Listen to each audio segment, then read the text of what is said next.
Olá, ouvinte do programa Gente que Fala, muito boa tarde, seja bem-vindo. Eu sou o Mauro Friesman, nós estamos no ar na Rádio Trianon AM 740 e você também nos assiste pelas redes sociais, no Instagram, @programa Gente que Fala, e no facebook.com/programa Gente que Fala.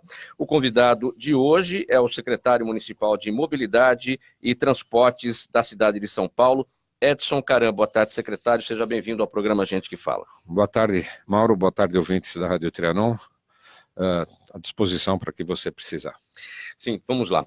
Secretário, hoje a secretaria se chama Secretaria Municipal de Mobilidade e Transportes, mas tradicionalmente ela se chamava Secretaria Municipal de Transportes. Este termo, mobilidade, coloca a secretaria mais na tendência mundial das grandes cidades, das megalópolis?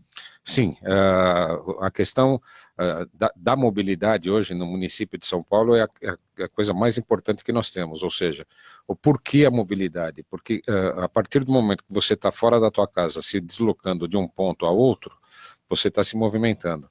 E nós estamos, a tendência hoje é você tentar pensar muito menos no carro, e sim mais na questão da micromobilidade, na questão do movimento a pé e na questão do próprio transporte coletivo. Por isso o nome mobilidade está inserido dentro do contexto, no sentido de modernizar a secretaria como um todo. E como o Edson Caram, não o secretário, mas o cidadão Edson Caram vê a questão da mobilidade hoje na cidade de São Paulo? É uma questão nova dentro do município. A questão mais importante é você tentar tirar a população do uso do automóvel e partir mais para a questão dos compartilhamentos. A questão compartilhamento de bicicleta ou até compartilhamento de carro. A Waze está desenvolvendo um programa junto da secretaria com relação ao carpool, para pegar o pessoal que trabalha no mesmo local e mora em regiões próximas, para você fazer com isso, tentar diminuir a quantidade de carros da rua. É nesse sentido que nós temos que caminhar, porque do jeito que nós estamos, com mais de 7 milhões de veículos na rua, sem leito carroçável suficiente para atender essa demanda, o que nós precisamos fazer hoje é tentar tirar o volume de carro das ruas. Neste desafio, secretário, o caminho é convencer a população a usar os meios de transporte coletivos, ou o que existe de mais moderno, né, na questão da mobilidade nos últimos anos, a bicicleta, agora até os patinetes.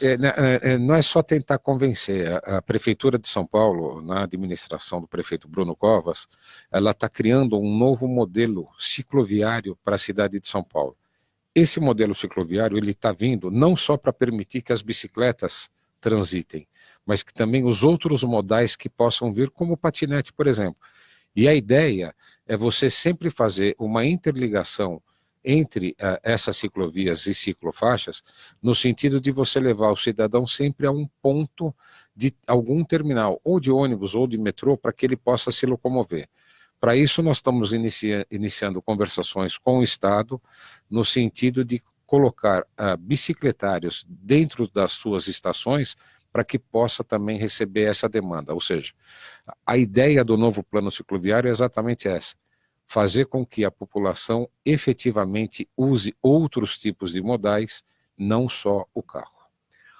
Esse plano cicloviário, ele considera a alteração do que já existe no sentido de eliminar ciclovias desnecessárias, criar ciclovias que não foram pensadas antes, manutenções, zeladoria?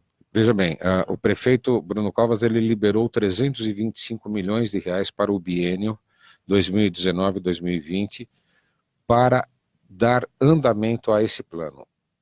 O que vem nesse plano?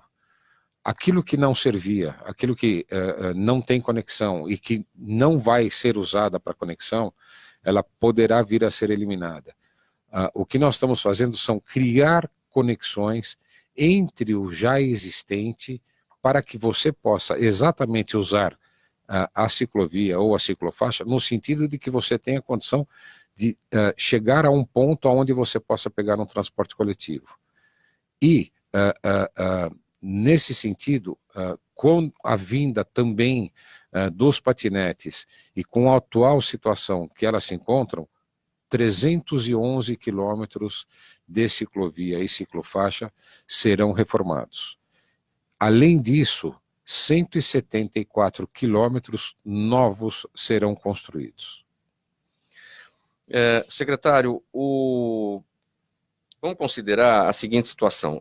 O senhor é o terceiro secretário nessa atual gestão, que a gente pode considerar única, evidentemente, primeiramente com o prefeito Dória e agora com o prefeito Bruno Covas. Isso acaba atrasando esses projetos, aquilo que a cidade de fato precisa, ou existe sinergia e isso não se perde no tempo? Não, isso não se perdeu no tempo.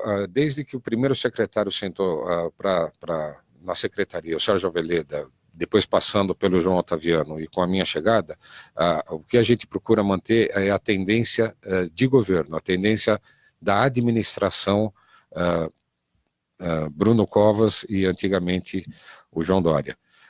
Desde o começo, vem se pensando nesses projetos. O que emperrou muito é uma lei da vereadora Soninha, aliás, uma lei muito boa e para o município de São Paulo, uma lei importantíssima, que diz o seguinte: você não pode colocar nenhum metro a mais de ciclovia ou ciclofaixa sem passar por audiências públicas.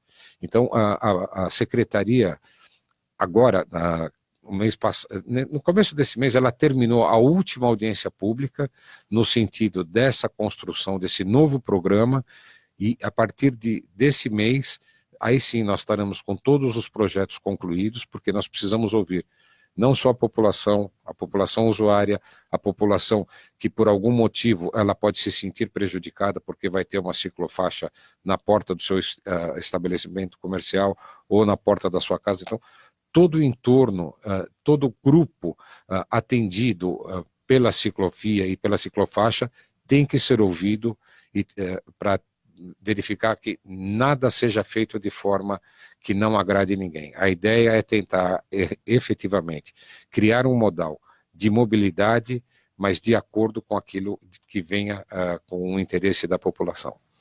O tema mais recente nessa questão da mobilidade tem sido os patinetes ou as patinetes, e a prefeitura está finalizando as normas para a circulação disso.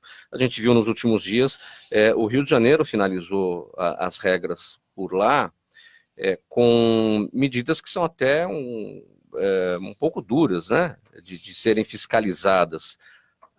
Por exemplo, velocidade máxima desses equipamentos.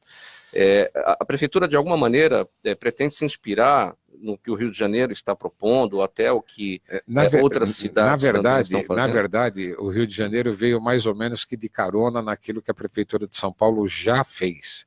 A Prefeitura de São Paulo ela já soltou um decreto de forma provisória com relação a essa regulamentação. E realmente você precisa, tem alguns pontos que são inegociáveis pelo serviço público, que é a questão da utilização do patinete na calçada. Então você imagina um patinete andando a 20 km por hora numa calçada, atropelar uma senhora que está se locomovendo. O que isso pode ocasionar? Pode ocasionar inclusive uma morte, uma invalidez. O quanto isso pode prejudicar a população. Você tem que pensar, por isso que ela é uma secretaria de mobilidade. A mobilidade vai desde a calçada até o ponto final, que é o ônibus. Você tem que pensar na cadeia como um todo, na proteção do usuário da calçada e também na proteção do usuário do patinete. O porquê limitar a velocidade? Porque estudos feitos fora do Brasil provam, demonstram que você andando a uma velocidade de 12 km por hora ou inferior, um acidente com o patinete não é tão agressivo, porque você tem mais ou menos a velocidade que o teu corpo consegue se movimentar sem que você caia. Como se você estivesse correndo numa esteira a 12 km por hora. Então, é mais ou menos essa a ideia. Por que do uso do capacete? O patinete ele é um instrumento pequeno, as rodas são muito pequenas e rígidas, quer dizer, ela não tem maleabilidade nenhuma. Na hora que ela pegar um buraco, o impacto é muito forte. Dependendo do tamanho do buraco, você tende a cair do patinete. Qual é a primeira parte do teu corpo que vai bater? Uma vez que você está com a mão segura no guidão, é a cabeça. Então, por isso, a obrigatoriedade da utilização do capacete. A Justiça não entendeu dessa forma, estamos questionando na Justiça, mas para a regulamentação definitiva, vamos incluir a obrigatoriedade do capacete e deixar que a Justiça resolva. A velocidade proposta máxima é de 12 km por hora, não de 20, é uma velocidade menor, exatamente para isso, para tentar dar uma proteção maior ao usuário.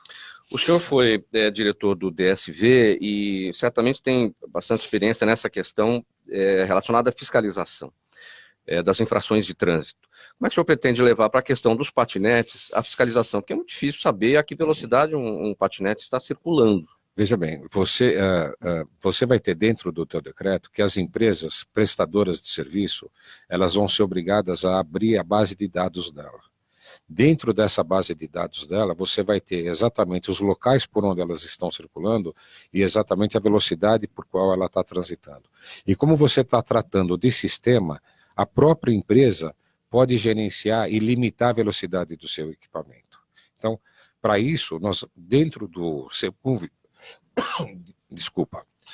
dentro do CEMUV, nós vamos criar todas as normatizações e todas as regras de como serão feitas essas autuações. A ideia é autuar a empresa e a empresa repassar o valor da sua autuação para o usuário. No caso da velocidade, ela mesma, empresa, tem como controlar o limite de velocidade do seu equipamento. E antes da autuação, uma campanha da Prefeitura para os usuários dos patinetes na conscientização em relação ao limite de velocidade? Essa campanha, ela já está sendo feita, ou as empresas que estão hoje dentro do mercado, elas já têm por obrigação de fazer e orientar os seus usuários com relação a tudo isso. A não obrigatoriedade da utilização do capacete, mas sim informar de que ele não está usando o capacete e que ele corre risco de vida sim, caso ele venha a sofrer um acidente. Com relação à não utilização na calçada, com relação à não utilização dentro do viário com velocidade superior a 40 km por hora. Quer dizer, são várias medidas que estão sendo tomadas e que elas, empresas, deveriam estar prestando atenção e trabalhando com a população nesse sentido, porque no futuro, quando vier a regulamentação definitiva, as empresas, é que serão as responsáveis por tudo isso. Então, o nosso trabalho vai ser feito de conscientização da população como um todo, do quanto é importante a utilização do equipamento, mas também o quanto é importante você preservar a vida. Não só a vida de quem está usando, mas também como a vida de terceiros. Agora vamos falar para os passageiros de ônibus, secretário Edson Caram. A Prefeitura está trabalhando já na fase final da troca dos bilhetes únicos, o prazo vai até outubro. Tem muito bilhete único ainda a ser trocado, parece que 4% só dos usuários do sistema pagam a tarifa em dinheiro, não é? Exatamente, só 4% dos usuários do sistema pagam a tarifa em dinheiro. É um volume grande de pessoas, porque 4% de um sistema como o de São Paulo é um volume grande, mas não tão representativo.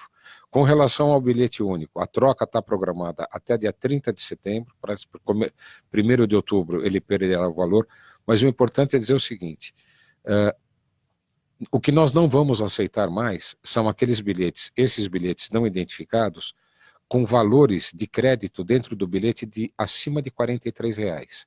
Tudo isso veio em função dos problemas de fraudes nos bilhetes que nós tivemos. Nós estamos melhorando o sistema, temos uma empresa já contratada, trabalhando no sentido de trocar esse sistema para evitar qualquer tipo de fraude, mas enquanto isso, nós achamos por bem reduzir e limitar o valor em R$43, ou seja, 10 viagens, para que não haja o interesse do fraudador, porque o fraudador ele trabalha em cima de volume de dinheiro. R$43, ele poderá vender um bilhete desse por que valor? Então, passa a ser, não ser um bom negócio para a pessoa que está fraudando e nem um bom negócio para aquele que está comprando um bilhete fraudado, porque ele vai ter que pagar um valor para a pessoa e está muito próximo de você comprar um bilhete no valor lógico, real. Agora, esses bilhetes antigos, sem identificação, de qualquer maneira, eles continuarão valendo, porém, só serão carregados com, no máximo, até o limite de R$ 43. Ou, claro, 10, equivalente a 10, quando a passagem viagens. subir, a 10 viagens. A 10 viagens. Eles não perderão, na Não, verdade. eles não perderão.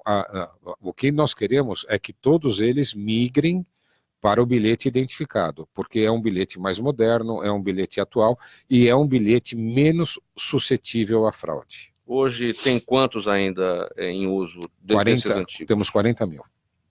De um total? Nossa, tem os para você ter ideia, totais e os bilhetes ativos. O total, né? Você tem um total de 10 milhões de bilhetes no mercado, mas dos ativos, muitos desses bilhetes já perderam, não tem crédito, estão lá guardados na gaveta. Nós recolhemos o ano passado 1 milhão de bilhetes fraudados. Sim, o prazo vai até 30 de setembro. Está sendo fácil para o usuário fazer a troca? Tem um problema ainda, a questão da foto. É a mesma questão do imposto de renda, né? Todo mundo deixa para entregar a sua declaração no último dia possível. Se você se programar, você pode, pela internet mesmo, você pode pedir o teu bilhete. E você pode, no posto local mesmo, você pode ir.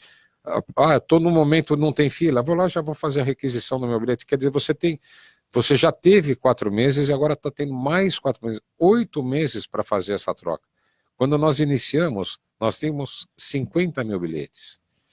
Quer dizer, em 4 meses, só 10 mil pessoas entenderam a real necessidade. Então, o que nós temos que fazer? Estamos fazendo campanha no sentido de que as pessoas, nesse período, ou gastem os seus créditos ou façam a substituição. Secretário Edson Caram, a questão dos corredores de ônibus, das faixas à direita, que são aquelas faixas exclusivas, tem o que está em andamento e o que já pode se dizer que é resultado e é marca dessa gestão? Bom, nós estamos agora, dentro do plano de metas do prefeito, requalificando as faixas exclusivas e requalificando os corredores de ônibus necessários. Estamos também com um plano de mais de 29 quilômetros de faixas exclusivas a serem constituídas como nova, e estamos em fase de projeto já em andamento de 5 novos corredores. Tive ainda semana passada, uma conversa com o prefeito com relação ao corredor Itaquera. A pretensão nossa é concluir o corredor Itaquera até o fim do mandato do prefeito. As regiões mais periféricas são as mais necessitadas? São as mais necessitadas, é sempre lá que nós olhamos. Sempre, porque a demanda maior vem de lá. O senhor falou em 5, quais são os demais? Eu não tenho eles agora comigo, a relação de todos eles, mas eu vou levantar e vou te passar. Sim. Tem uma outra etapa, substituição de pelo menos parte da atual frota de ônibus por novos veículos, já considerando a eliminação do espaço do cobrador de ônibus. Essa função não mais existirá num período breve, acho que até 2026, né? 2028. 2028? Até 2028. Como é que será esse processo de eliminação, de substituição? E o que vai acontecer com essas pessoas, né? O desemprego está batendo a porta de muita gente. Em nenhum momento a prefeitura está falando em desemprego. O que a prefeitura pretende? Hoje você já não tem mais a necessidade, com a vinda dos cartões e com a vinda da nova tecnologia, e se tudo correr bem, com um novo contrato que São Paulo vai ter, todos os ônibus, até 2028, obrigatoriamente, eles vão ter que ter emissão de CO2 zero, e eles vão ter que ter ar-condicionado, USB, Wi-Fi, ou seja, um sistema tecnológico totalmente diferente daquilo que nós temos. E em função disso, não se vê mais a necessidade de você ter o cobrador. O que nós pretendemos e o que nós estamos conversando, tanto é que eu constituí uma comissão de estudo com os sindicatos envolvidos, com a SPTrans e com a secretaria, no sentido de que nenhum funcionário será desempregado. Nenhum cobrador perderá o seu emprego. Como você tem um sistema rotativo dentro das empresas de funcionários, o que nós queremos? A requalificação desse cobrador para que ele possa ocupar um cargo dentro da empresa, inclusive trazendo a ele um salário melhor e uma vida melhor. Então, nós temos aí 9 anos pela frente até isso vir a acontecer. Esses cobradores podem ser aproveitados em quais funções? Porque eles precisam passar por uma capacitação para essa mudança. Quais fiscalização é uma delas. Oficina é outra delas. Motorista é outra delas. Quer dizer, dentro de uma empresa de transporte coletivo, existem várias funções em que o cobrador poderá ser aproveitado. Mesmo na própria fiscalização de linha da própria empresa. Quer dizer, existem várias funções que ele pode ocupar e para isso ele vai ser requalificado. Então, qual é a ideia? Bom, o que você pretende ser não sendo cobrador? Eu pretendo ser motorista. Então vamos requalificá-lo para que ele venha a ser motorista. Por quê? Existe a rotatividade natural desses funcionários. Então, se uma pessoa pede demissão, ao invés da empresa ir contratar fora no mercado, a empresa aproveita a mão de obra que ela tem dentro dela, já com a requalificação necessária. E se houver menos saídas de funcionários das empresas para aproveitamento destes cobradores? Nós estamos falando num período de 9 anos. Nós estamos falando em 6 mil cobradores aproximadamente. 7 mil cobradores. Quer dizer, nós temos certeza de que durante esse período não teremos dificuldade nenhuma de que isso aconteça. De qualquer forma, o cobrador perdendo o seu posto, ele obrigatoriamente será reaproveitado pela empresa. Isso está fechado. É compromisso entre a prefeitura, o sindicato entre a prefeitura, o sindicato e as empresas. Uhum. Então, o ideal é que ele seja requalificado e vá ocupar um posto onde ele possa ter uma vida melhor, com um ganho salarial maior. Isso traz alguma economia para a prefeitura? 700 milhões de reais ano. É o que custa hoje para o município de São Paulo pagar esses cobradores. O poder público contribui com o salário desses trabalhadores? Isso sai da conta de subsídio. Sim, conta de subsídio. Então, se você reduzir as despesas em 700 milhões de reais ano, você está reduzindo 700 milhões de reais ano em subsídio, onde você vai poder investir em outras pastas como saúde. Sim. Secretário, como é que está a convivência entre taxistas e motoristas de compartilhamento? Atualmente eu acredito que está tranquila. Nós temos só um problema no aeroporto de Congonhas, que é a questão da saída dos aplicativos da parte superior para a parte inferior, e alguns taxistas querendo aproveitar essa questão e algum pessoal de aplicativo querendo inverter. No restante, depois do decreto do prefeito e depois das obrigatoriedades que os motoristas de aplicativo têm que ter com relação à sua identificação, com relação ao teu veículo, equiparando aos taxistas, eu sinto a coisa bem tranquila. A partir desse momento que passou a ser obrigatória essa identificação no para-brisa, ali do lado direito embaixo, o que se observa hoje da quantidade de carros de aplicativo é bastante grande. A prefeitura tem esta conta, quantos são motoristas de aplicativo e quantos são taxistas? Nós temos aproximadamente 80 mil aplicativos e 40 mil táxis. E a convivência está de acordo, é o dobro, né? É o dobro, é o dobro. Não, a convivência está normal, está tranquila, está pacificada.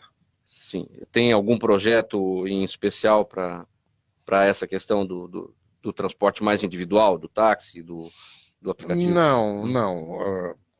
Eu acho que, por enquanto, como a coisa está normal, está pacificada, nós não estamos pensando em mexer em nada, não. Eu acho que está tudo correndo tranquilo. Secretário Municipal de Mobilidade e Transportes de São Paulo, Edson Caram, muito obrigado pela sua presença aqui no programa Gente que Fala, na rádio Trianon AM 740, sua mensagem final. Bom, a mensagem final é a seguinte, povo de São Paulo, o importante é pensar sempre na segurança, não só a segurança individual, como a segurança de terceiros. O município de São Paulo tem feito esforços no sentido de reduzir o número de mortes no trânsito da cidade. Então, o que a gente pede? Principalmente para a população de São Paulo, respeito no trânsito, respeite as leis de trânsito, respeite as regras, que toda a população sai ganhando nesse contexto. Muito obrigado mais uma vez, secretário municipal de Mobilidade e Transportes da cidade de São Paulo, Edson Caram, falando com você, público ouvinte do programa Gente que Fala. Tchau, até amanhã. Obrigado, Mauro, obrigado a todos.